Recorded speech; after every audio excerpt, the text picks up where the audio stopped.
So hello then, welcome back to another, in fact, welcome back to my last Night of the Movies video of 2025. Ooh, that feels good to say. I'm Spy Knight, and in these videos, I love talking about things, movies and TV, and whatever I want, whenever I want. And in today's video, I'm going through my top 10 favourite movies of 2025. I'm also talking about the 5 movies I disliked the most that came out this year, and I'm giving a list of the 5 movies I'm most looking forward to, my 5 most anticipated movies for 2026. So, let's get into it, shall we? Oh yes, we are on to my top 10 movies of 2025, the 5 movies that I thought were the worst of 2025, and the 5 movies I'm most looking forward to next year. But, before I get into those lists, first things first, I want to say that I think this has been a good year in cinema. I think this has been a very solid year in cinema. Not a great year. I don't think this year in cinema, I don't think the movies that came out this year were as good as the movies that came out last year. And actually, if you asked me about a month ago, I probably would have said this has been a kind of weak year in cinema. You know, because about a month ago, I was thinking to myself, am I actually going to be able to come up with a top 10 list of my favourite movies? Top 10 list of the movies I loved that came out this year. But then, over the past week or so, as I've been planning this video today, and by the way, yes, I do plan my videos, which may surprise some people, but, you know, as I've been planning this video over the past week, I've realised, actually, there's a lot of movies that came out this year that I either really, really enjoyed or ended up loving, even, you know? So I do think this has been a solid year in cinema, and if people say otherwise, I'm sorry, but you're just not watching the right kind of films. If all you did was watch blockbusters, you may come out this year going, well, actually, this is a pretty lackluster year in cinema. But if you're someone like me who watches a mix of blockbusters and smaller independent movies, then you'll realise that actually this has been a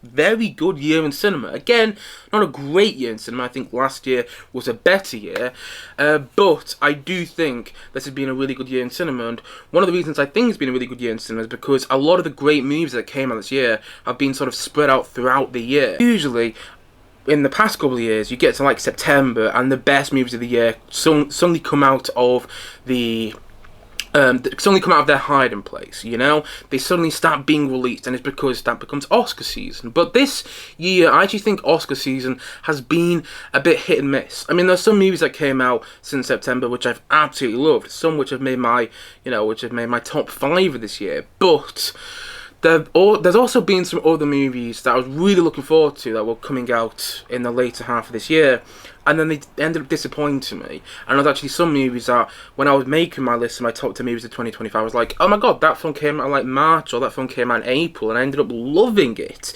And I almost forgot that film came out this year, because there's been so much has happened this year. For me, honestly, this year has been quite a wild one, and not always in the best way. But, point I'm making is, yeah, this year has been a really good year in cinema. You know, when you think about what's come out throughout the year, I think this has been a much better year in cinema than some people are giving it credit for.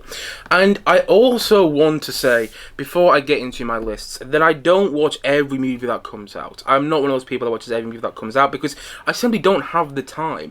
I would love to do that. I would love to watch every single film that came out. I would love to sit here and go, you know, these are the very best movies of 2025, and these are the very worst movies of 2025. But my list is probably going to look quite different to quite a lot of other people's lists, because, again, I haven't seen every movie that came out this year. There's been some movies that I really wanted to watch, like It Was Just an Accident, and I didn't get to watch simply because I was so busy.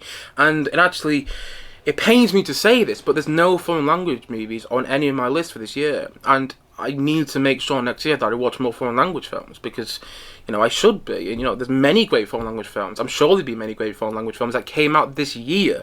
And also, as for the movies on the worst movies that came out this year, whenever I hear a movie is bad, I often don't see it. So my list of the worst movies of 2025 are probably not actually the worst movies that came out this year. But they're the worst movies I saw that came out this year. The worst movies that I went to go and see, hoping to be pleasantly surprised, and actually ended up being really, really let down by. So just bear those things in mind when I give my list. I haven't seen every single movie that came out this year. I didn't even see Caught Stealing, which I wanted to see, but again, just lost track of time, and I didn't see that. And you know, as for the worst movies that came out this year, I didn't see a lot of them, because when I hear a movie is bad, I'm not going to waste my time. I'm just not one of those people.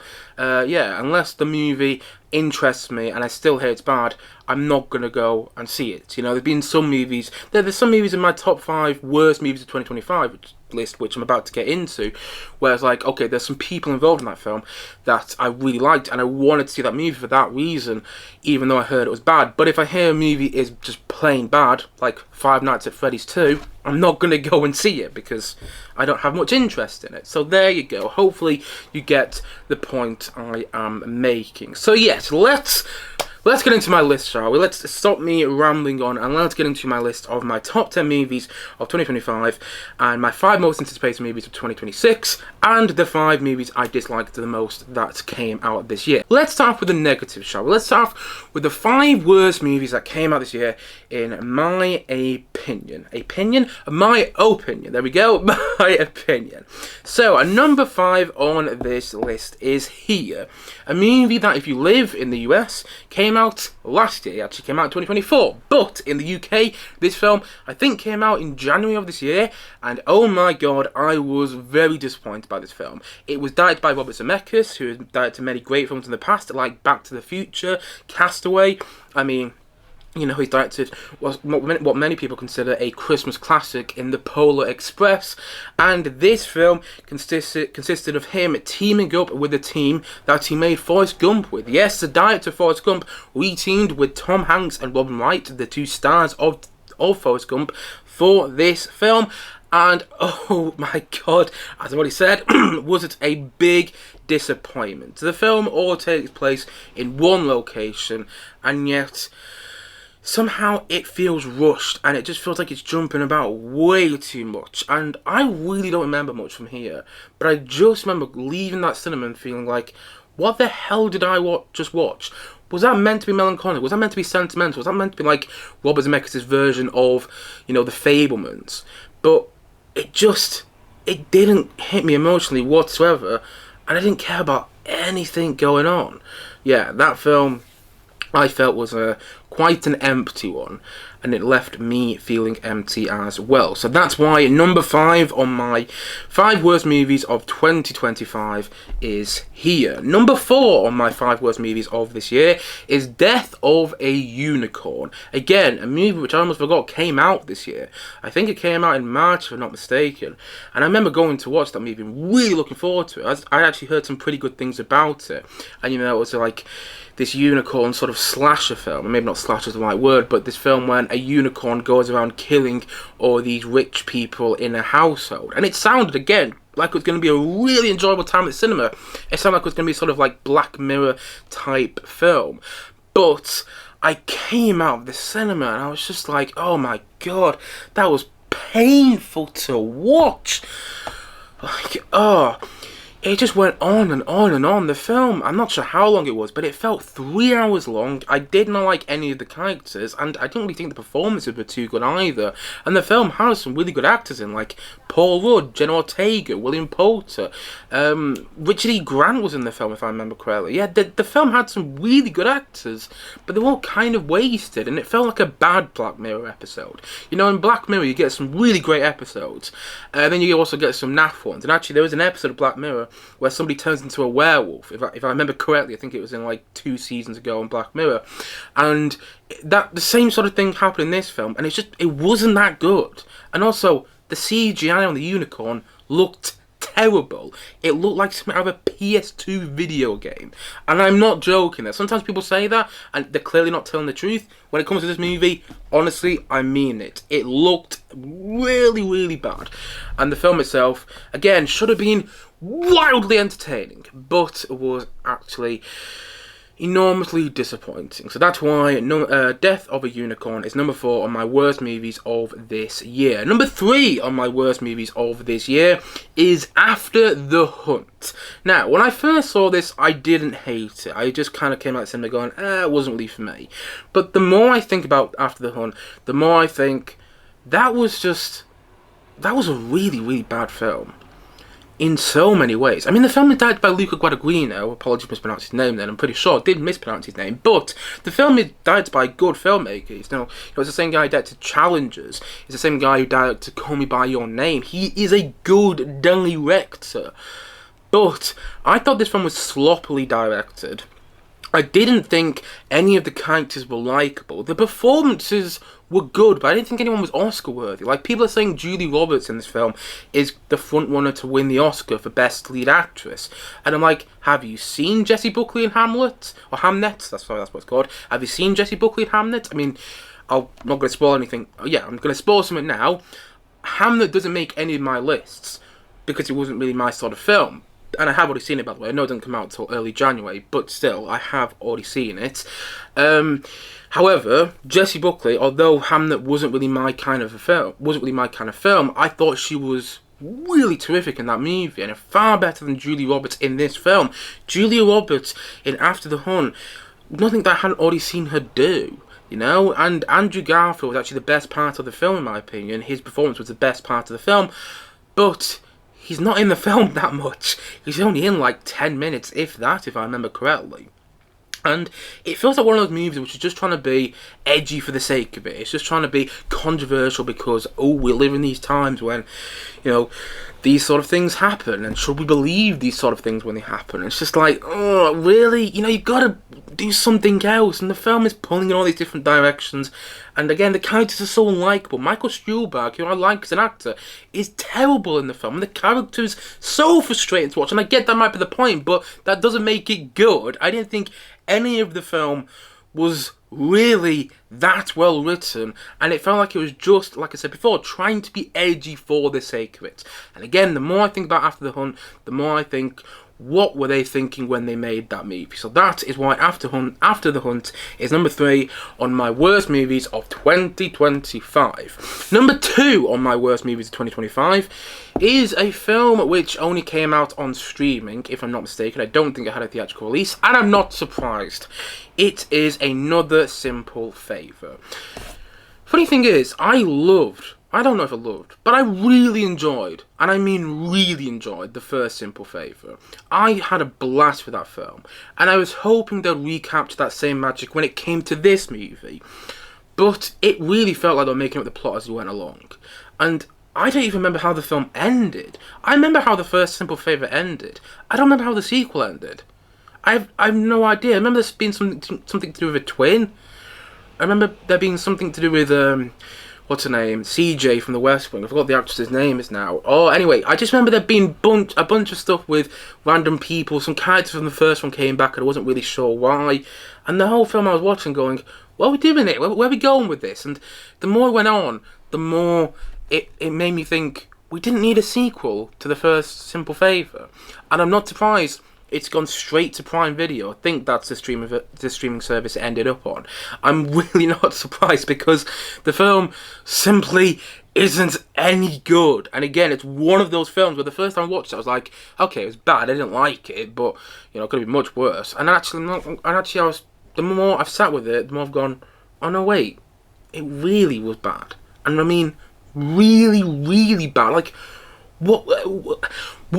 why is all this happening in the movie? That's what I kept feeling like. That's what I kept thinking when I was watching the film. So that's why Another Simple Favor is my second least favourite film of 2025. And my least favourite film, number 1 on my top 5 worst movies of this year, is a film that I was actually hoping to like, because I'm a fan of the video game that this is based on.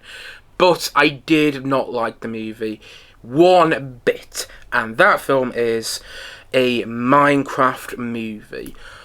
I hate this movie so much. And you might be going, really? Why did you hate this movie? I mean, look, you're not a teenager anymore. You're not a kid. Why would you dislike a movie surrounding Minecraft? Why would you care about a Minecraft movie whatsoever? And the simple reason is because I grew up playing Minecraft. I'm one of those kids. I'm not a mega Minecraft fan by any means. I'm not a mega Minecraft player. I haven't spent, you know, there's some people who spend what feels like all their adolescent life playing Minecraft, and I'm not one of those people, but I have spent a lot of hours, and I mean a lot of hours playing Minecraft in the past. And when I heard a Minecraft movie was in the works, I was like, actually, you can make a good story out of playing this game. And then when I heard it's going to be live action, I was like, that could still work. If you do it well, there's a story you could do where, you know, live action sort of crosses into the Minecraft world. But the story they decided to tell when it came to this film is not the story they should have told.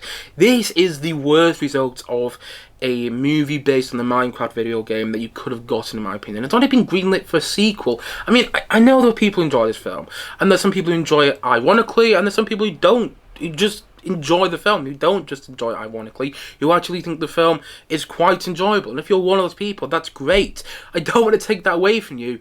But I remember sitting there watching the film for the first time, because I ended up watching it twice in the cinema as my mates wanted to see it. And so I had to go again. And I remember watching it for the first time and just thinking, why? Why is all this happening? What are we doing here? Why does everything look so fake? And then I watched it the second time, and honestly, I was thinking to myself in the cinema, while I was watching this film for the second time, I'd much rather be banging my head on a wall right now. I mean, Jack Black is bad in the film, and I love Jack Black. Love him. But even he's bad in the film. Jason Momoa's got this weird wig on. You're watching the film and you go, what is the point of any of this going on? What's the point of these characters? Everything just looks so fake, and Minecraft really annoyed me, and it annoyed me because I am a fan of the game, and again, I think a good story could have been told from the video game, but instead, it felt like there wasn't a script for this movie. I mean, clearly there was, but it felt like there wasn't a script, and it felt like they just made everything up on the spot, and ended up with this really terrible film. So yes, that is why Minecraft, because it was also a really disappointing movie as well. It was also a really disappointing movie, because again, I'm a fan of the video game, so that is why that's why a Minecraft movie is number 1 on my 5 worst movies of 2025. So let's just go through my 5 worst movies of this year again. At number 5 was here, Robert Zemeckis, Tom Hanks and Robin Wright reteamed for a dud of a film. At number 4 of my top 5 worst movies of this year is Death of a Unicorn. Should have been so enjoyable, ended up being absolutely pants. And number 3 on my top 5 worst movies of this year is After the Hunt. One of those films that the more I think about, the more I just think, what were they doing? Who thought that film was a good idea? Why did so many actors sign up to that movie? It's just being edgy for the sake of it. And it's yeah, very irritating film. And number 2 on my 5 worst movies of this year is Another Simple Favor, proof that not every film needs a sequel. And number 1 on my 5 worst movies of this year, my least favourite film of this year, the film I dislike the most, is a Minecraft movie, because I am a Minecraft fan. I think a good film could have been made out of the Minecraft video game, but that is not this film, in my opinion. So, there we have it, my 5 worst movies of this year. But now, let's get positive, shall we? Let's go into my list of my favourite movies of this year. And one thing I want to say before I get into my favourite movies of this year is, you know, my list is going to look different than a lot of people's, and that's fine. You know, everybody's going to agree on these lists, and that's the point of us doing these lists. If we all agreed, if we all had the same top 10 movies of 2025, then it wouldn't be interesting to hear people's top 10s, if you follow me. You know, I'm going to spoil it now. I don't have Sinners on my top 10 movies of 2025. It's not even one of my honourable mentions. But that doesn't mean I think it was a bad film. It's just not one of my favourite films. And yet, I've heard so many people talk about Sinners in such a way that I'm jealous of, you know. I wanted to love Sinners so much more than I did. I enjoyed Sinners. I didn't think it was a bad movie at all, but it just wasn't one of my favourite movies that came out this year.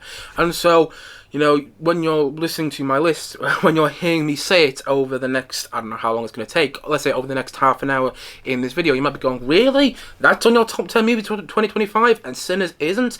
But at the end of the day, it's all just because it's subjective. So please don't come at me for my list. If you disagree with me, that's great. I should have said this before my 5 worst movies of 2025 as well. I think I kind of did, but I'm saying it again here. If you disagree with me, that's great. I love when people disagree with me. I love it. But please don't come at me as well. And I also want to say that my top 10 movies of 2025 also consist of the movies that I saw in this year that might not have actually come out yet, or might have had a theatrical release in the UK. For instance, there was a movie that I saw at the BFI Film Festival in this list, which I'm not going to spoil. I'm not going to spoil yet. We'll get into it when we get into my top 10. But there's a movie that I saw at the BFI Film Festival in October this year, but it's not coming out until the end of January next year. However, I'm putting it in my list because I saw it this year. It's a new release that I saw this year.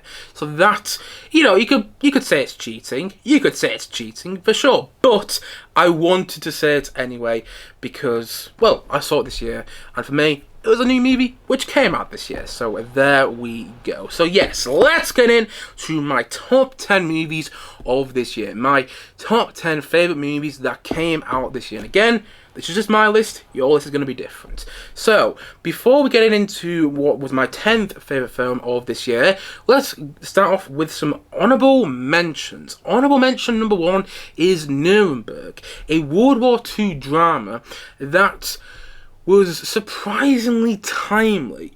I went into Nuremberg kind of dreading the cinema experience, because the poster does not look any good. The poster looks terrible. And then I came out of the movie and I went, wow, that gripped me for about 2 hours and a half. And it doesn't all work. There are parts of the film which I thought could have been better, and I think Rami Malek doesn't give a strong enough performance as he perhaps could have. But the film is directed and written and acted in a way that is very memorable. And again, it's timely. And it's educational. And I don't mean that in a bad way. I'm not saying like, you know, when you watch this film, it educates you, it feels like a history lesson. No, it educates in a way that it informs you about a subject matter you might not know much about in a way that is very compelling and engaging. It doesn't beat you over the head. It doesn't educate you in a way where you're feeling like, again, you're watching a history lesson. No, it educates you in a way that's almost seamless, and that's another reason I really liked it, because I didn't really know the story of Nuremberg, the story that the film is based on, and yet I've been looking up quite a bit about it since seeing the movie. So yeah, I love Nuremberg. It didn't make my top 10, but I wanted to mention it anyway. I do think, because it got some negative reviews as well, and I don't really understand why. It was a movie that really impressed me this year, and I was kind of surprised that it did.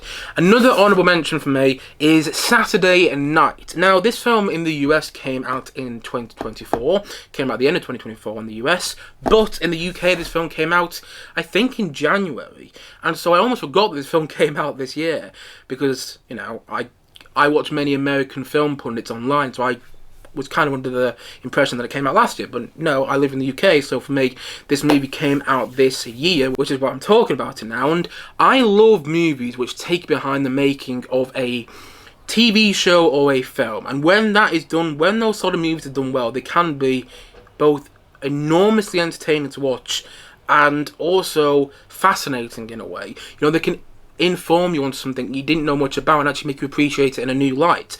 And the thing is, Saturday Night is based on it's a story based around the very first episode of Saturday Night Live, which is a big American sketch show, which I've never really been the biggest fan of, in all honesty. I've seen some clips of it, and I'm just sat there watching clips of SNL sometimes thinking, is this meant to be funny? I think I've chuckled to myself a little bit, but I'm not finding it that funny, and yet you can hear the studio laughter on some of those clips of SNL, and they're dying, and I'm just going, I don't find it that funny. And so I went to watch the film, and I was kind of hoping that it was going to make me appreciate SNL, you know, Saturday Night Live, in a new light. And you know what? It did. Yeah, I really enjoyed Saturday Night. I thought it was very well made by Jason Reitman, who's a great director. I thought it had some stellar performances. The guy who played Chevy Chase was amazing, and so was the guy who played John Belushi, really fantastic. And I thought it was well written. I thought it all came together in a way that was satisfying and made for a very entertaining watch. So that's why Saturday Night is one of my honourable mentions for this year. Another honourable mention for me of a movie that came out this year, which didn't make my top 10, but I still wanted to talk about, is Wicked for Good. Now, I will admit, I'm a bit gutted that this didn't make my top 10, because the first Wicked was my favourite movie that came out last year. It was my favourite movie of 2024. But this movie hasn't even made my top 10, which is unfortunate to say. However, I still was very much satisfied by the second Wicked movie, and I still really liked it. I don't think it works on its own 2 feet. I think it works better as part 2 to the first Wicked, but I also don't think that's necessarily a bad thing, as I said in my view of Wicked for Good. I think that's one of the strengths of the film, that if you watch both films back to back, you will end up with a satisfying experience, at least in my opinion. And the film still had some great musical numbers and some catchy songs, you know. What was the song? I Have Been Changed for Good. I really liked that song. There was another song in there which I really liked. Wonderful, which is the one that Jeff Goldblum sings. I really liked that. But there was another one that I forgot off the top of my head right now. But yes, the point I'm making is, I thought Wicked for Good was a wonderful film. But it was a step down from the first Wicked. And it did... There were some parts which I thought could have been done better, but still, I really liked it, and that's why. And I thought it was a great follow-up to the first movie, and a great conclusion to the first movie, which is why I'm saying it's on one of my honourable mentions. I just wish it was in my top 10 list, but you know, there you go. Another honourable mention to me is, well, yeah, I'm going to say this one. Spinal Tap 2, The End Continues. One of the reasons I'm giving this film an honourable mention is because of Rob Reiner's passing recently, which is very unfortunate, particularly when you hear about how that passing happened, or allegedly how that passing happened, should I say. However, I think he went out on a high, and that's why I want to mention this film. It's not really one of my favourite movies that came out this year, but in all honesty, it was probably my favourite comedy which came out this year. And I haven't really had a great time watching a comedy. At least it feels like I haven't had a great time watching a comedy over the past good couple of years at the cinema. And I know a lot of people may say that The Naked Gun was their favourite comedy that came out this year, but I really struggled with that film. However, Spinal Tap 2, The End Continues, I was laughing my head off throughout almost the entirety of that film. I mean, not every joke works, but there's a whole segment with Paul McCartney in that movie, which is hilarious. Elton John is funny in that film, and yeah, there are plenty of parts of the movie that I was laughing silly at, and it was just great seeing his character. And again, I also thought it was well made. So, in my opinion, Rob Reiner went out in a high. I mean, he died to so many classics. The first Spinal Tap, Stand By Me, Misery, The Princess Bride, A Few Good Men, The American President. He died to so many classics. There's one which, when How I Met Sally, how did I forget that? You know, he died to so many amazing movies, and I think he came full circle with Spinal Tap 2, The End Continues, because he died to the first Spinal Tap, I want to say in 1987, I might be wrong there, but it's taken until now for Spinal Tap 2, The End Continues to come out, and I think he went out on high, and you know, R.I.P. to Rob Reiner, because he was an amazing filmmaker, and I think he left behind quite an amazing legacy. So yes, that's why I wanted to give an honourable mention to Spinal Tap 2, The End Continues, because it was my favourite comedy that came out this year. And my last honourable mention is The Running Man. Now, this film didn't work for quite a few people. Well, it didn't work for quite a lot of people, actually. But, and I get why, by the way, I get why it didn't work for a lot of people, but I thoroughly enjoyed this film. And I'm not just saying that because I'm a huge Edgar Wright fan. I mean, Edgar Wright directed the Cornetto trilogy, you know, Shaun of the Dead, Hot Fuzz and The World's End, which is some of my favourite movies. Some of my favourite movies. And he also directed Baby Driver, which I love to pieces, and Last Night in Soho, which I also love to pieces. He directed so many movies which I love dearly. So, yes, I'm a huge Edgar Wright fan. But I'm not just saying I loved his new movie, The Running Man, because it's an Edgar Wright movie. No. I'm also a huge James Cameron fan. And he had a little movie come out recently, which I did not like, called Avatar, Fire and Ash. And if you haven't seen my view of that film yet, you can check it out. It is up on YouTube. And the thing is about Edgar Wright, in my opinion, he directed one of the more enjoyable blockbusters that came out this year. And I wanted to mention an enjoyable blockbuster that I watched this year in one of my lists, and I'm not sure if my list really consists of any. Actually, no, there's one in there. Yeah, I'd say there's actually a couple in my list which are blockbusters, but the thing is, I went into this film hoping to have a great time, and I came out of the movie thoroughly entertained. I'm not saying it doesn't have its problems. I don't think the ending quite comes together, and there's no one part of the film where I was thinking, oh my god, this really feels like an Edgar Wright action sequence in the same way that, like, you have the snooker cue sequence when Don't Stop Me Now is playing in Shaun of the Dead. There's no one moment there's no one sequence like that in The Running Man. But again, I had a blast with The Running Man, and I wanted to mention it because, at the end of the day, films are meant to entertain you. They're meant to move you emotionally as well. And that's, I'm not saying The Running Man moved me emotionally loads, but it did entertain me. And that's why I wanted to give it an honourable mention. It didn't make my top 10 list, which is a bit gutting to say because, again, I love Edgar Wright's movies, and his last movie, Last Night in Soho, made my top 10 list. But I think it was actually number 1 of my favourite movies of 2021. But The Running Man didn't. However, I still really, really enjoyed it. So, those are my honourable mentions over with. Now, let's go on to my list. Let's finally get on to my top 10 movies of 2025. So number 10 of my top 10 movies of this year is Zootropolis 2. I just said that I'm not sure there's any blockbusters in my top 10, and I realised that number 10 on this list is Zootropolis 2, and this film shouldn't be as good as it is. I mean, it's a sequel that's been 9 years in the making. This film should have come out in 2018, 2 years after the first film came out. But it's taken this long for the sequel to come, and you know what? This film is wildly entertaining, and I mean wildly entertaining. It's very funny, and it's also very moving. This film is timely, and I know I'm saying that about a lot of stuff over the past year. I have said that about quite a few TV shows and films. It feels like I have said it about quite a few films and TV shows over the past at least couple of months. But the thing about Zootopia, I was about to say Zootopia 2 then, but actually that's what it's called, Zootopia 2 in everywhere else but the UK. But in the UK, it's called Zootropolis 2. The thing about Zootropolis 2 is that it's timely in a way that you almost don't see coming. It relates to so much going on in the world, and yet it doesn't beat you over the head with it. You know what I mean? It just kind of goes to a place you don't expect, and it does so very well, if you follow me. I had a blast. And I mean a blast with Zootropolis 2.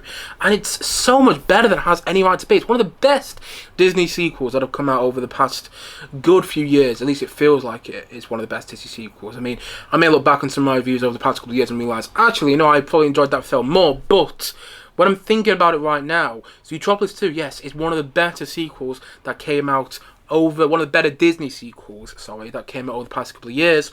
And it's also got some powerful messaging in there, which worked because the film also works on so many other levels. Like I already said, it's really entertaining. It's absolutely hilarious to watch. The characters are all so likeable. I mean, just our main two characters, what are the names of them now? I forgot the names of the characters. But, you got the rabbit and the fox. The fox is voiced by Jason Bateman, which I still think is genius. Yes, you have those two characters, which just watching them together on screen is always a joy. And the film itself was a joy, and was surprisingly emotional at the same time, which is why it's my 10th favourite film of 2025. Number 9 on my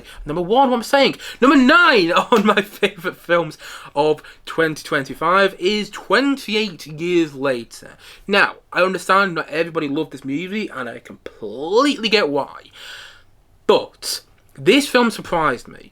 I went into this film kind of expecting something on the same lines as 28 Weeks Later. So you got 3 films in this franchise so far. I got 28 Days Later, 28 Weeks Later, and 28 Years Later. Now, Danny Boyle and Alex Garland worked together on the first 28 Days Later movie, just titled 28 Days Later, but they didn't work together, they weren't really involved, at least as far as I'm aware, on the sequel, on the follow-up, 28 Weeks Later. And then they joined forces again for this new one, it came out in March, but this film, 28 Years Later. And I was kind of expecting something on the same lines as 28 Weeks Later when it came to this film, because Danny Boyle and Alex Garland didn't work on that movie, so I was thinking maybe this is going to be their own version of 28 Weeks Later. But instead, it's a very different movie than 28 Weeks Later, and it's very much its own film. And I was expecting there to be these big zombie post-apocalyptic sequences, where zombies are ripping people to shreds. And there are a couple of sequences like that in the film, but it's also, again, more of an emotionally moving film. Particularly, it hit me particularly because of what's going on in my life right now, which I'm not going to get into. But, yeah, there's a storyline in this film which I was almost tearing up at, and I was sat there in the cinema thinking, oh my god, I'm almost crying at 28 years later. And I really didn't expect to get that from this film, you know? And yeah, I thought that the way Danny Boyle directed it was fresh and unique. I love the way he frames stuff. I love the way he directs movies. It really feels like he was going all out there with the directing for this movie. I love the way it's written. I thought all the characters were compelling in their own way.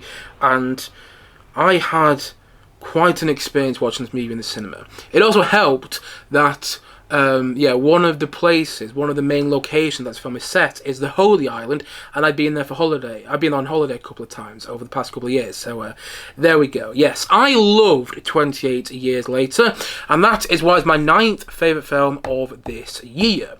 And number 8 on my favourite films which came out this year is a movie which hasn't actually released in the UK yet, and doesn't release in the UK until the end of January, but I saw it this year, so that's why I put it on my list. I'm cheating a bit, but so what?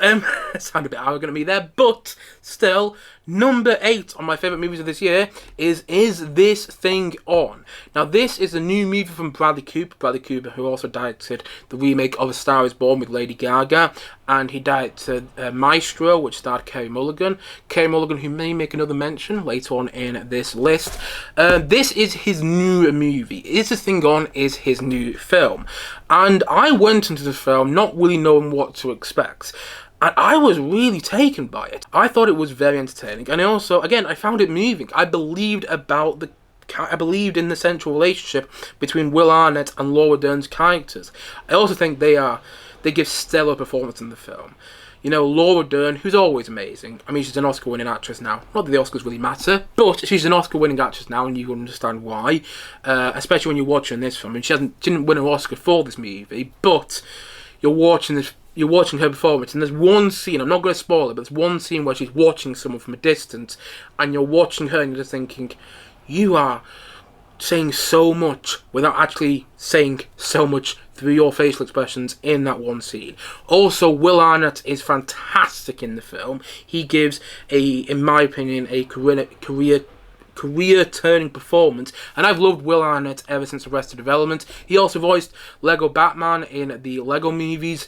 I've loved Will Arnett for a long time, but he's needed a movie like this to really show his acting chops, and now he's finally got it. It's a very well-acted movie. Bradley Cooper's in it, and he's also really good in it. And yeah, I was really entertained by it, but also I was, again, emotionally taken by it, and I thought it was very well written, and actually the best Bradley Cooper movie that he's made yet. And I think it helps that you believe in the central relationship, and also I think it helps that the film is based on John Bishop's story about how he got into comedy. You know, John Bishop, the Liverpool comedian. It's a story about how he got into comedy. That's what it's based on. And when you know that extra little nugget of detail, it just makes the film all that bit more better, you know? And so that's why Is This Thing Gone is number 8 on my top 10 movies of 2025. And number 7 on my top 10 movies of this year is Roofman.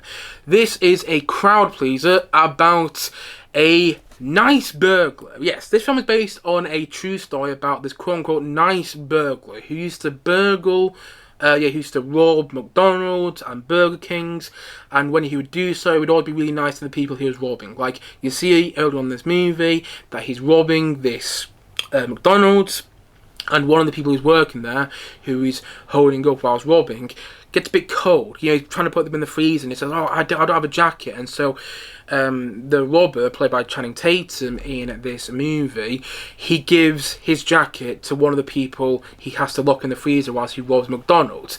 And he's robbing McDonald's so he can provide money for his kid.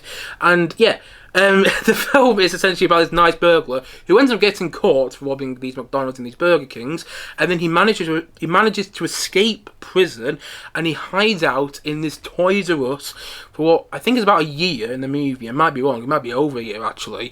He hides out in this Toys R Us where he starts to form all these bonds with these characters around him and starts to form this relationship with Kirsten Dunst's character, and then that becomes a bit more than just a relationship.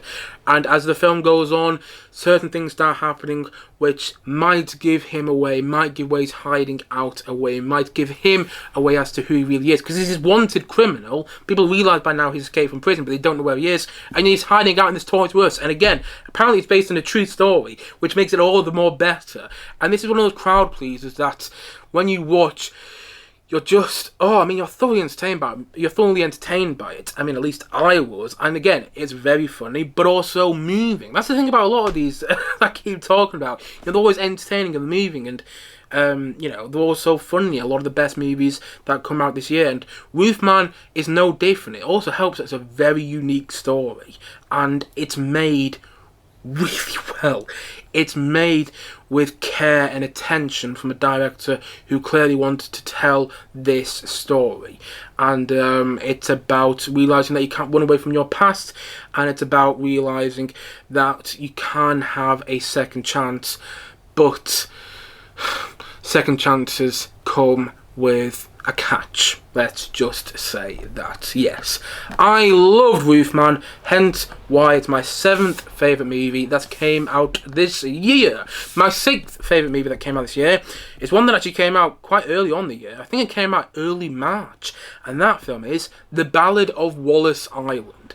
Now, you might be sitting there going, I'm not sure I've heard of this film. Well, you should now check it out. You should check it out over the Christmas and New Year period when you get a bit of chance, because it's one of those rare sort of British independent movies that only feel like they come along every now and then. And they're sort of hidden gems, you know what I mean? They're hard to find, but when you find them, you just can't help but love. And that's the case with this film. It's very, very funny. As again, I keep saying of a lot of these ones, a lot of the films I mentioned in my top 10 list. Tim Key and Tom Basden teamed up with this movie, and they're both funny in their own way. I mean, Tom Basden has his own BBC comedy TV show right now, which is actually pretty good. Tim Key is a funny comedian in his own right, and they teamed up with this movie. They teamed up for this film, and they also brought Kay Mulligan along with them, who plays a big role in this film. And essentially, the film is about Tom Basden and Kay Mulligan's characters reuniting for Tim Key's character. Tim Key is an unlikely millionaire, and Tom Basden and Kay Mulligan reunite for him to perform one last time. I mean, there used to be these two singers, these two artists, these two musicians who worked together, and now they're reuniting for Tim Key, and when they do so, old feelings start to come back into fruition, and things don't all go accordingly. And this film, like what I said, it's so funny. I mean, Tim Key, I've never been the biggest fan of Tim Key, but I thought he was hilarious in this film. Tom Basden is great, so is Kay Mulligan, and the film is moving. I mean, the first sort of 40 minutes of the film is hilarious. The next 40 minutes is still funny, but also gets there's a bit more drama thrown in there. And the last half an hour of the film, it's not a long movie. It may sound like it's a long movie there, but I don't actually think the film's that long. But I think it's only like 90 minutes, or maybe just over 90 minutes, or maybe it's like an hour 40. Point is, it's not a long film. However, towards the end, it really hits you emotionally. There's things that happen towards the end of the movie. It's like, okay, yeah, I'm getting a bit welled up, you know. I'm welling up, and the film has a perfect ending as well. You're not sure if they're going to pull the ending off right, but not only did they get the ending right, they get it so right. I love the Ballad of Wallace Island. I love a great, small, independent British movie, and in my opinion, that is what this film is. So that is why it's 6th on my favourite movies that came out this year. Number 5 on my favourite movies that came out this year is One Battle After Another, the new Paul Thomas Anderson film. I'm a big fan of Paul Thomas Anderson. Boogie Nights and Magnolia are some of my favourite movies of all time. There'll Be Blood is spectacular. And this movie, I think, will be number 1 on a lot of people's lists. And I get why. I totally get it. However, for me, the ending didn't quite work 100%. There's a couple of things towards the end of the film I'm thinking, oh, I wish that was done a little bit better. However, the film is wildly original, and I love its originality. It's got this burning originality about it. You know, the performances, everyone is on their A game when it comes to this movie. I mean, Chase Infinity, what a performance in this film. She was probably the standout performance to me. She's acting alongside Leonardo DiCaprio in quite a few scenes, and you know, she's acting alongside Benicio del Toro at one point, and she's acting alongside Sean Penn as well, and yet she's giving them a run for their money, in my opinion. And Sean Penn, who I've never been the biggest fan of, is great in this film. Yeah, everyone's on their A game. The film is directed with style and with purpose, as you get from so many Paul Thomas Anderson movies. I mean, you can tell this is a Paul Thomas Anderson film, and I mean that in the best way. It's got some of his best directing in there, in my opinion, and it is a wild film. I mean, I did not expect it to go the places it went, but it is a great film nonetheless. And yeah. It's not a movie that's quite like it, which came out this year. I've a couple of nitpicks with it here and there, and I don't think it's quite the amazing masterpiece which some people make it out to be, but it's my 5th favourite film that came out this year, and there's a reason for that. And that reason is I loved it because it was such a wild, odd kind of film, and I mean that in the best way, you know. So that's why it's number 5 on my top 10 movies of 2025. And number 4 on this list is Weapons, Zach Gregor's follow-up to, what's it called, Barbarian. Now, I wasn't a big fan of Barbarian, so I was a bit worried about Weapons, but I love the premise. This whole idea of, like, in the middle of the night, at the same time, a classroom of kids all went missing. So yes, it's the middle of the night, a classroom of kids all go missing at the exact same time. I think it's like 2:30 in the morning, and no one knows where they went. And throughout the film, you find out where they went, and everything sort of gets resolved in the final act of the movie. Now, the premise had me hooked, but I didn't know what to expect going into the film. I was a bit worried because I wasn't a big fan of Barbarian, and I came out of Weapons going, wow, what a movie! I loved it. I mean, it's not going to be for everybody, but I love the way it was directed. There was, particularly in the Josh Brolin storyline in that movie, there is a style in the way Zach Gregor directs it. And yeah, all the performances are really, really, really good. And the one that stands out the most, without a shadow of a doubt, is Amy Madigan. I think that's what her name is. I'm not going to say the role she plays, but as soon as she comes on screen, you're like, who is that? And she plays her role in such a sinister way. I mean, again, not going to go into spoilers in case you haven't seen the movie yet, but the way everything comes together, I found satisfying. Now, not everybody will, because it goes into the supernatural, so if you're expecting an ending which makes sense, you may be disappointed, but I love the ending, and I love the film. And I wasn't sure if I would, because it's a horror movie as well, and a lot of horror movies just don't work for me. But this film is scary. Like, it's really scary. It's gripping, and it's really well written. I was on the edge of my seat throughout so much of this movie, and that is why it's number 4 on this list. I loved it, and it's one of the most. It's one of those films which has got so many twists and turns, and it's again it's probably the most wild film I've seen this year, and I mean that in the best way. Yeah, I loved Weapons, which is why it's number 4 on my top 10 movies of 2025. And number 3 on my top 10 movies of 2025 is Wake Up Dead Man, a Knives Out mystery. Now, this film, I was enormously entertained by. I think this is probably the most enjoyable film to come out this year.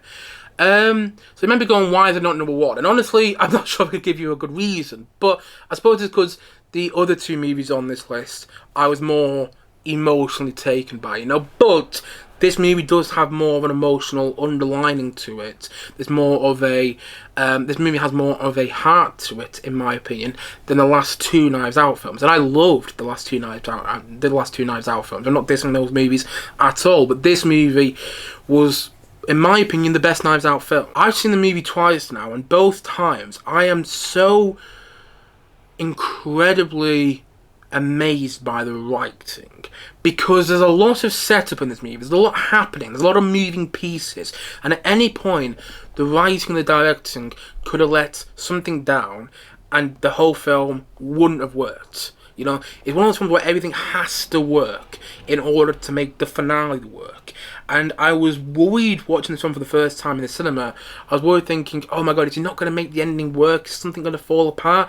But actually, not only did he make the ending work, it is also so satisfying, the ending.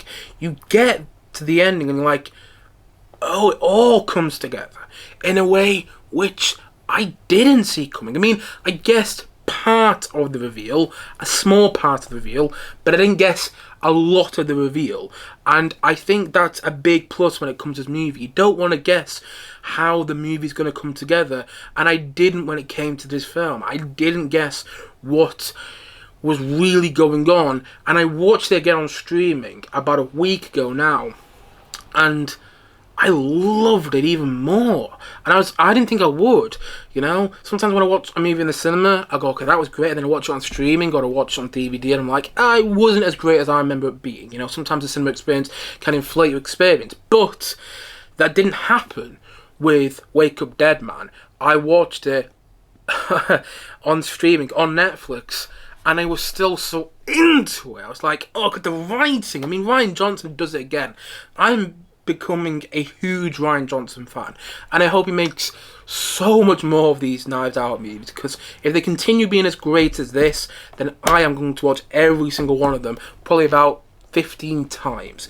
I watched this one twice, I'm looking forward to watching it a third time, and yeah, that's why I think it's number 3 on my favourite movies of 2025. What a film Wake Up Dead Man is. What a movie. Number 2 on my top 10 movies of 2025 is Frankenstein, the new Guillermo del Toro movie. Now, again, I know this film wasn't for everybody, and I kind of get why, but I also kind of don't. I think this film, if you're a Guillermo del Toro fan, this film reminds you of why you fell in love with him as a filmmaker. If you're not a Guillermo del Toro fan, if you haven't seen Pan's Labyrinth, if you haven't seen The Shape of Water, or any of his other movies, which I'm forgetting the names off the top of my head right now, but if you haven't seen other Guillermo del Toro movies, you don't need to watch them. You know, this film, if you haven't seen other Guillermo del Toro movies, this movie will, I think, make you fall in love with him as a filmmaker as well. You know, this film will make you start to appreciate more as a filmmaker, and you actually become more interested in some of his earlier films. This film has the best of Guillermo del Toro in there. Now, I'm not saying it's his best movie. I would still probably say Pan's Labyrinth is better, but only slightly. This film has a bit of everything from a bit of everything that you want from Guillermo del Toro. It's a film about death, which is what Guillermo del Toro likes making films about. He loves making films about death, and this film, in every sense, is about death, but it's also got this dark, twisted wonder about it, you know, in the same way that Pan's Labyrinth does. It's a film which you're watching, and it's so captivating, it sort of grabs you by the hand and doesn't let go. And I think this is the case with any movie, but it's one of those movies where either you go along with it or you don't. And I went along with it from the get-go, and I felt like it took my hand from the beginning as well, and it didn't let go of my hand until the very end. And it's not a short film by any means. It's 2 hours and a half, and yet every time I watch it, I say every time, I've only seen it twice, but every time I've watched it, I have been so taken in by it. And I watched it for the first time in the cinema at the BFI Film Festival, and then I watched it for the second time on streaming. And when I watched it on streaming, I didn't think it would work for me. I was honestly sat there thinking, it's not going to have the same impact. And I'm not sure if it did, but it still worked for me. You know, watching the cinema was a completely different experience, because, you know, you're watching something in the cinema, but still, watching it from the comfort of my own home, sometimes when I watch a movie on streaming, it just doesn't work for me the same way. But Frankenstein did. I mean, everyone has given these magnetic and mesmerising performances in their own way. Jake Elordi as a creature. What a performance! Jake Elordi becoming an actor to look out for. Oscar Isaac, in my opinion, giving his best performance. Christoph Waltz is in there. I mean, this film has so many amazing actors. Mia Goth stands out like a sore thumb, but in the best way in this film. I mean, the costume design, the production design, Every part of this film feels like Guillermo del Toro poured his heart and his soul and his blood and his sweat and his tears into this movie, and that is why it's my second favourite film of 2025. It reminded me why I fell in love with Guillermo del Toro as a filmmaker in the first place. Again, this film isn't going to be for everybody, and at the end of the day, it is a film about death, but it's also captivating in this dark, twisted and wondrous way that I really like. In fact, I loved. That's why, again, it's my second favourite movie that came out this year. And number one on my top 10 movies of 2025, my favourite film that came out of this year is I Swear. I Swear is based on the true story of John Davidson, who struggled with Tourette syndrome from a young age in the 1980s, where people didn't really know how to deal with that condition, with Tourette syndrome. And I went into this film kind of knowing I was going to like it, if you know what I mean. You know, because I've seen the trailers, and the trailers had moved me. It's not many times that I see a trailer to this film and it actually moves me emotionally. But I kept seeing the trailer to this film before I saw it. So I knew I was going to like it because the trailers moved me. But I did not expect to be as moved by the film as I ended up being, you know. It's a really well-made film to start off with. It's one of those British films that makes you smile and makes you stand up and want to cheer, which you don't always get with British movies. I mean, I know I mentioned The Ballad of Wallace Island early on in this video, but the Ballad of Wallace Island is a different kind of British independent movie. That's more of a sweet sort of hidden gem of a film. That's one of those movies which is going to make you smile and going to hit you emotionally in very subtle ways. And this film doesn't do that. This film doesn't hit you emotionally or hit you in any sort of way subtly, really. But I don't think that's a bad thing. I think because of the nature of the film, because of its subject matter, the way it actually works in hitting you emotionally works in the film's favour. And again, I loved this movie. Loved it. I thought the main performance, I forgot what the actor's name is now off the top of my head, but I thought the main performance was so believable, to the point that I really felt like I was watching a true story. And again, I wanted to stand up by the end of this movie and just cheer at the results that we get with our central character. And it's at times a hard film to watch, but it's also educational. And again, when I say a film is educational, I feel like a teacher a bit. You know, I feel like it's not perhaps maybe the right phrase to use, but it informs you on something in a way. It informs you on an important subject matter in a way that doesn't beat you over the head, in a way that I think everybody needs to hear about at some point in their life. And I loved I Swear. It's really stuck with me since I saw it, and I can't recommend it enough. It's my favourite film that came out this year, and I didn't think it would be, in all honesty. When I first saw it, I didn't think it would be my favourite from this year, but I also didn't think it would stick with me, and it has stuck with me. And, you know, it's funny at times as well. It's a really funny movie, but it's also a genuine film. It's an authentic feeling movie, and it's a story, again, that I think everybody needs to experience at some point in their life. And it's a really, it's an absolute joy of a film.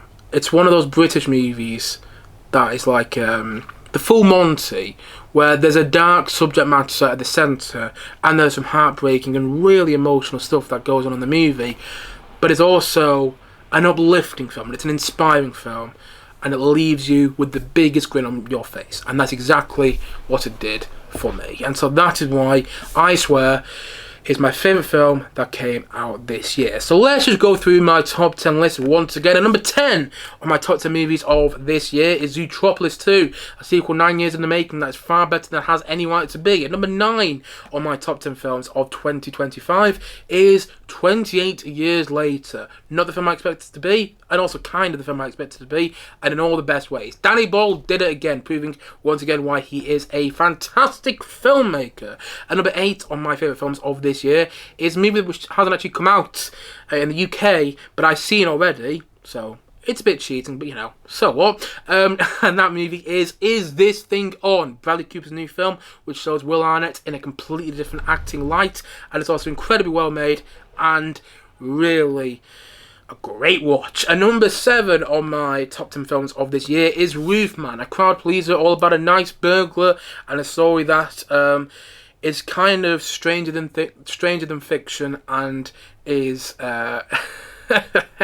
is very memorable, particularly with the way it ends. Not going into spoilers there, but yes, that's Roofman. Roofman is number 7 on my movies of this year. Number 6 on my movies, my top 10 movies of 2025, is The Ballad of Wallace Island. One of those rare British gem of a movies where, one of those rare British movies where it's one of those hidden gems that you don't get that often. That's hilarious, sad, heartbreaking, heartwarming, and kind of everything you want from a movie like this. Yeah, loved Ballad of Wallace Island. Number 5 on my top 10 movies of this year is One Battle After Another. Paul Thomas Anderson proves once again why he is one of the best filmmakers still working today, and he some pretty amazing performance in that movie as well, and it's got a burning originality about it. Number 4 is Weapons, a wildly twisted and dark movie that did actually scare me as well, and had some very memorable moments, and has an ending which worked for me. It won't work for everybody, but it worked for me, and it was a wild ride of a film. Number 3 on my top 10 movies of this year is Wake Up Dead Man, a Knives Out mystery. Rian Johnson does it again with another great whodunit. Number 2 on my top 10 movies of this year is Guillermo del Toro's Frankenstein, proving once again, reminding you once again when you fell in love with Guillermo del Toro. And my favourite movie of this year, my number 1 on my top 10 movies of 2025, is I Swear, a story which I think everyone needs to experience. It's heartwarming, heartbreaking. It's got a dark subject matter which is, a subject matter which is tough to watch and tough to hear about. But this film is also incredibly inspiring and uplifting, and will leave you with the biggest grin on your face. And that is my top 10 list of this year. Let's see if I can remember off the top of my head right now. So Zootropolis 2 was number 10, 28 Years Later was number 9, Is the Thing On was number 8, Roofman was number 7, number 6 was The Ballad of Wallace Island, number 5 was One Battle After Another, number 4 was Weapons, number 3 was... what's number 3? I'm not going to look at it because I don't want to forget. I should remember this. Wake Up Dead Man. How did I forget Wake Up Dead Man? Wake Up Dead Man, a Knives Out mystery. Number 2 was Frankenstein, and number 1 was I Swear. And that's my top 10 list of 2025. Now, before this video ends, I'm going to give a quick rundown of my most anticipated for this year. But just before I do that, I want to say that actually there's not a lot of movies I'm looking forward to next year. I say that, I have still come up with a top 5 list, but as the years have gone on, I've become more excited about the film I don't know about yet. Like I knew nothing about I Swear before going into 2025. It ended up being my favourite film of this year. I knew nothing about Is This Thing Gone before 2025. Loved it. I knew nothing about Roofman before 2025. Absolutely loved that film. So I'm more excited about the movie I don't know about. That's what seems to be happening to me as the years go on. But nevertheless, there's still movies I'm looking forward to that are coming out next year. So let's start off with number 5 on this list. Spider-Man Brand New Day. Now, I'll be honest, I'm not actually terribly excited about this movie because I've kind of gone sour on Marvel. And the more I think about Spider-Man No Way Home, I've seen it about 3 times, and the more I think about Spider-Man No Way Home, the more I don't like it. The more I think it's more of a gimmick, and it could have been and should have been so much better. I think that movie is okay, but not great. And so the follow-up, I'm not holding out a lot of hope for. But the reason I put it on my top 5 most anticipated is, first of all, because I was kind of struggling to come up with 5 films that I'm really looking forward to next year. A lot of people say Avengers Doomsday. I cannot wait to not watch that film. I mean, chances are I'll probably see it, but it's just, I don't understand why people are getting so excited about that movie. But hey, if you are, that's great. I'm super jealous of you. Anyway, the reason I ended up putting it at number 5 is because I was kind of struggling with 5 films I'm looking forward to the most, but also because it's a Spider-Man movie, and I love the Tobey Maguire Spider-Man films. And if this film can capture the same sort of magic as those movies, or the magic of the first 2 Tobey Maguire Spider-Man movies, then I think we're going to be in for a treat. I'll be honest, the more I hear about this film, the more I'm worried, because it's meant to be having a lot of characters in there, but hey, it's a Spider-Man movie. and more often than not, they're enjoyable and they can be good to watch at the cinema. So yeah, I'm looking forward to it, and that's why it's my 5th most anticipated movie for next year. Number 4 on my most anticipated movies for next year is Project Hail Mary. Now this comes out in March. It's not that long away really when you think about it. And I follow, like I've already said earlier in this video, I follow quite a few American film pundits online, and a lot of them keep saying, this is going to be the movie of the year. If it's done right, it's going to be the movie of the year, because the book is absolutely incredible. And so, you know, I'll believe it when I see it, that it's the movie of the year, but the trailers have worked to me. I've been kind of amazed by the trailers, which again, doesn't really happen for me with trailers for movies. Usually I watch the trailer and I go, okay, that was good fun, that trailer. It entertained me for about the 2 minutes it was on. But a lot of the time, trailers don't move me emotionally or make me go, wow, that's a movie I want to see at the cinema. But the trailer to this film did. It looks like it's a very well shot movie. It's a new movie from what's the name? Phil Lord and Christopher Miller. That's it. Phil Lord and Christopher Miller, who did the Lego Movie, who are the team behind the Spider-Verse films, who did the 21 and 22 Jump Street movies. They've done lots of films, and a lot of the time, well, actually, yeah, most of the time when they make a movie, it turns out pretty damn good. And so I have faith in this film. I think Ryan Gosling looks like a great lead as this school teacher who's told he has to save the world. He's like, why me? I'm just an average nobody. That's what it looks like from the trailers. And I think this could be a really special film if done well. The trailers gave me some of the feels of The Martian, the really Matt Damon starring film. And if it's anything like that, I think we're in for a treat. So that is why it's number 4 on my 5 most anticipated movies for 2026. Number 3 on my 5 most anticipated movies is Christopher Nolan's new film, The Odyssey. I'll be honest, I'm not as big as a Christopher Nolan fan as some people are. Some people see the words Christopher Nolan and go, whoa, I have to see that now. And I'm not one of those people, personally. But I'm looking forward to this film a lot. I'll tell you why. It's not like other movies he's made. At least I don't think it'll be like other movies he's made. You know, his last one was Oppenheimer. And that was kind of in his ballpark. You know, he's done movies like Oppenheimer before. But The Odyssey is kind of like a Greek fantasy epic, and he hasn't done a fantasy movie in the past.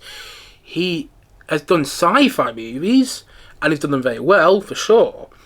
And obviously he's done a superhero movie, he's done a superhero trilogy, in the Dark Knight trilogy, but he hasn't done a fantasy movie like The Odyssey. He hasn't done something like this before. In the trailer I saw before Avatar Fire and Ash, it's probably the best part of my experience watching that movie. And it's released online the other day. I think it might have been yesterday, actually. And no, it was the other day. And it was a really great trailer. Just the way it felt, the way it looked. I was quite engaged by the trailer alone. And again, I don't usually get like that when watching a trailer. Now, The Man at Work, it may be Christopher Nolan's first bad film, but I don't think he's actually made a bad film, even so I'm not quite as big a fan of him as some other people are. I still don't think he's made a bad film, and I think this is going to show whether he is more of a versatile director than I already think he is, because of this. At the moment, he makes a lot of the same kind of films. You know what I mean? Sometimes when you're watching a Christopher Nolan film, you can tell, and that's not always a bad thing. But I want to see him do more different genres, and I think The Odyssey is going to prove that he can do work in different genres, and he can do it well if the film is good. And in my opinion, it looks like it's going to be very good. So yes, and apparently he was shooting for like a year, by the way, which is rare for Christopher Nolan. Usually he makes a film really quickly. Apparently he shot Oppenheimer in like 6 weeks or something. I'm not even sure if it's 6 weeks. He shot it really quickly. Anyway, apparently he took a year to shoot The Odyssey, so here's hoping for the best. That's why it's number 3 on my most anticipated movies for next year. And number 2 on my most anticipated movies, the second movie I'm most looking forward to next year is Disclosure Day. Disclosure Day, as I should say. Disclosure Day, which is the new movie from a little director you might have heard of, Steven Spielberg. Yes, Steven Spielberg is almost 80 years old, and he's coming back to direct a new movie. It's his first movie since The Fabelmans, which came out in 2022. It's taking a bit of time to come out with this film, but here's hoping the wait is worth it. I'll be honest, the trailer for this came out, I want to say, a week ago now. It might have been less, maybe more than that. And I wasn't wowed by the trailer. I was intrigued by the trailer, but I was hoping to watch the trailer and go, I want to see that movie right away. However, it did intrigue me. I didn't get the whole feel like I wanted to watch it straight away, but it did intrigue me, and it's a new Steven Spielberg film. Whenever Steven Spielberg comes out with a new film, I immediately get interested. I mean, he directed some of my favourite movies of all time: Jurassic Park, Last Crusade, Indiana Jones and Last Crusade at that, E.T., Jaws. There's another one of his which I absolutely love that I'm forgetting off the top of my head right now, Close Encounters. But there's another movie of his which I'm really forgetting. I'm getting annoyed myself that I'm forgetting it. That's it. Catch Me If You Can. He's directed so many amazing films, and I just named a few there. And I think this is going to be another amazing film from him. I'm just a little worried at the same time, But still, it's a sci-fi movie. It's his first sci-fi movie, and I want to say over 2 decades. And he's got experience in the sci-fi genre in the past. He's made some amazing sci-fi movies, and here's hoping this is another amazing sci-fi film. And one last reason I'm really looking forward to this movie is I'm a big John Williams fan, which I've spoken about at length on this channel in the past. And John Williams has done the score to this film, and I cannot wait to hear the score. I'm counting down the days to hear this new, original John Williams musical score to a Spielberg sci-fi film. Just that sentence alone, gives me goosebumps. I can't wait to hear the John Williams musical score. I'm probably more excited to hear the John Williams musical score than I am to watch the film itself. Which I don't know what that says about me, but there you go. Anyway, that's number 2 on my most anticipated movie for next year. It's Disclosure Day, Spielberg's new film. And my most anticipated movie for next year is not Avengers Doomsday. Oh, no. Instead is the new Star Wars movie coming out, The Mandalorian and Grogu. Now, I'm fully aware this film might be absolutely pants, but I am looking forward to it. I'm holding out hope because, in case you can't tell, I'm a big Star Wars fan, And this is the first Star Wars movie we've had in 7 years. The first Star Wars movies we've had since December 2019, which, which The Rise of Skywalker came out. And I am hoping that this new Star Wars movie makes me feel like that kid again watching Star Wars, which I think is what you want from a Star Wars movie. All these people nowadays go, I want Star Wars to be like the Dune films. I want Star Wars to be serious sci-fi. I'm like, did you ever watch the original trilogy?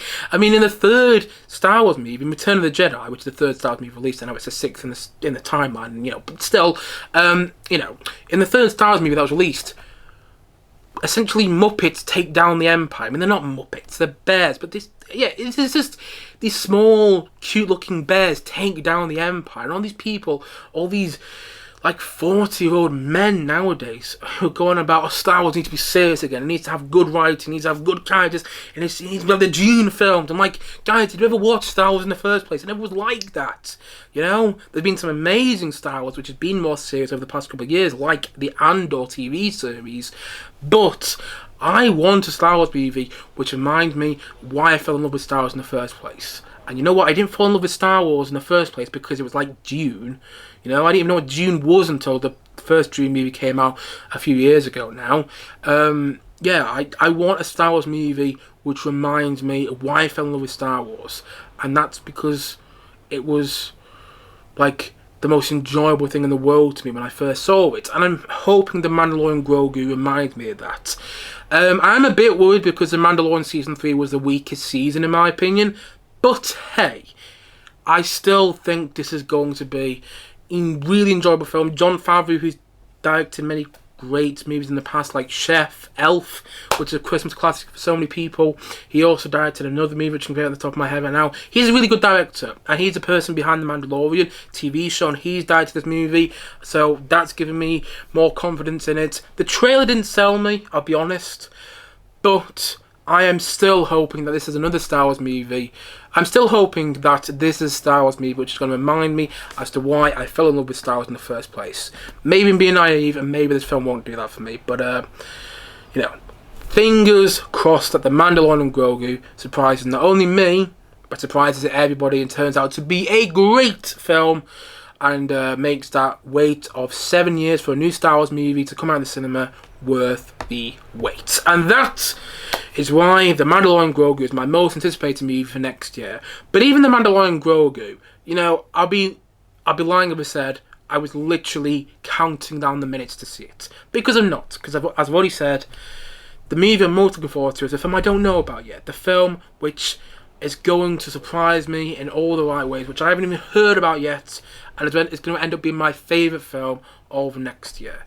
And that film, whatever it is, I can't wait to watch it. And I'm looking forward to the movies I've said are my most anticipated movies of 2026, for sure. Hence why they're my most anticipated movies for next year. But I'm not looking forward to them quite as much as I wish I was. I hope they're all great. I hope every movie I see next year is great. I don't know, it's just, yeah, next year I'm not looking forward to as much. For various reasons, for personal reasons. And I'm going to do a little announcement here. Over the next year, I'm not going to say why, but I'm going to take a bit of a step back from YouTube. I'm still going to be uploading, when I can, but I'm not going to be necessarily doing like 2 or 3 videos a week. But I'm still going to be watching and reviewing as many films as I can, and I'm still looking forward to the movies which come out next year. I'm just not looking forward to next year as a whole, I think, quite as much as, yeah, I thought I would be about a month ago. But that's for personal reasons, which I'm not going to get into today's video. Still, I hope every movie that I see next year is going to be great. I hope every single film I watch next year is going to be great. Here's to hoping that is the case. And that is it. Should I wear it? Yeah, I think I'm going to wear it. One sec, guys. As I get this on, give me a second. Honestly, it'll be worth it. You'll be going, wow, once you see this. Okay. Gotta wear this. I realised I hadn't worn this in a video up to today, so I knew I had to wear this for the last video that I do in 2025. Look at that, my feathers galore Christmas jumper. I had to wear it. I wasn't going to wear it for the entirety of this review because I would have been sweating buckets if I did, because I sweat loads when I wear jumpers of any sort, no matter just Christmas jumpers. But anyway, I knew I had to wear it at some point in this video today, so there we have it for the end of this video. That is it for my last video of 2025. Yes, we got there in the end. It's been probably my longest video that came out this year. That being said, my last Jedi review was pretty damn long, but still, you know, we've got there in the end. This is my last video of 2025, and I will not be uploading again until 2026. I will not be going to the cinema again until 2026 as well, which is why I did my top 10 list this early. I won't be uploading again until 2026. I'm not sure when I'm going to be uploading again, but it'll probably be like sort of mid-January, because I like to give myself a bit of a break over the Christmas period for various reasons, from all the stuff that's been going on over the past year for me. But until then, guys, I hope everybody has an absolutely wonderful Christmas and an amazing New Year, and I hope that next year is another great year in cinema, or at least another good year in cinema. And I hope you enjoyed this channel. I hope you enjoyed the content that I put out on this channel over the past year. And yeah, I suppose that's it. I'll see you guys in 2026. But bye for now. Bye for 2025. Yes, this is my last video of 2025. I'll see you guys in 2026. So, as I've already said, thank you for watching. Thank you, as always, for watching today. I think I've already said that. I don't know, I've lost track. I've been talking about that long. Thank you, as always, for watching this video today. And I will see you guys again soon. But, bye for now. Bye.